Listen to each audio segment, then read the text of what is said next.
Losing her sight as a child, the darkness had become her constant companion. A world of unknowns she couldn't escape. But despite that, she had found ways to cope, and her husband, Adam, was her anchor through it all.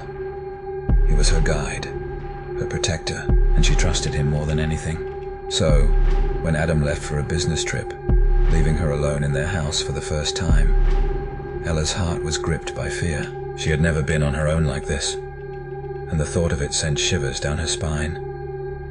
But Ella was determined to be brave.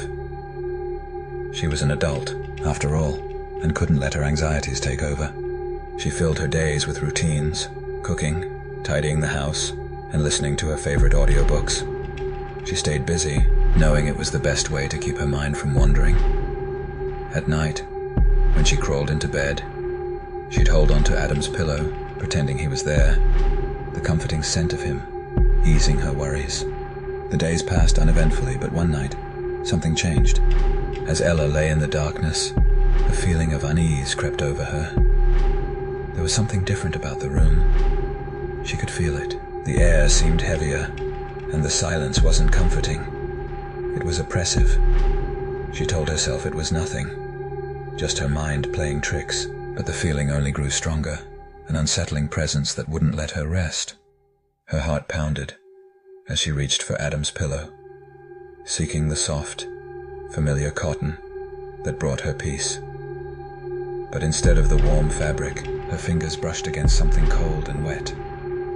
Ella recoiled, her breath catching in her throat. She wasn't alone. Something else was in the room with her, lurking in the shadows, its presence palpable. She could feel its breath on her skin, a chilling sensation that made her stomach twist in fear. Her pulse raced as panic set in. She needed to get out.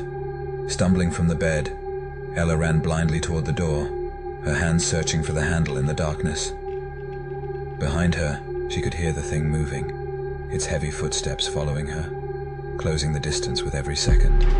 Her foot caught on the rug, and she fell to the ground with a thud, scraping her palms on the rough floor. The sound of the creature's breathing was louder now, hot and close, as though it were just inches away.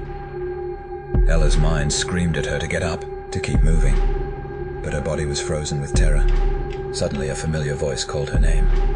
"Ella, where are you?" It was Adam. Relief washed over her. He had come home. Somehow he was there, and she was saved.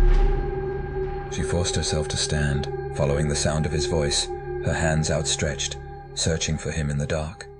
But something was wrong. The voice. It wasn't quite right. There was a deep, menacing tone beneath it. Ella's heart sank as realization dawned. This wasn't Adam. It was the thing, mimicking his voice to lure her closer. Her legs buckled with fear, but she forced herself to move, running as fast as she could, even though she had no idea where she was going. The creature's footsteps thundered behind her, getting closer, closing in. She couldn't run forever. She was exhausted, her body weak, and the fear gnawed at her insides. Just as she was about to collapse, the creature caught up to her. Ella screamed as it grabbed her, its claws digging into her flesh, sharp and relentless. She fought with everything she had, but it was no use. The creature was stronger.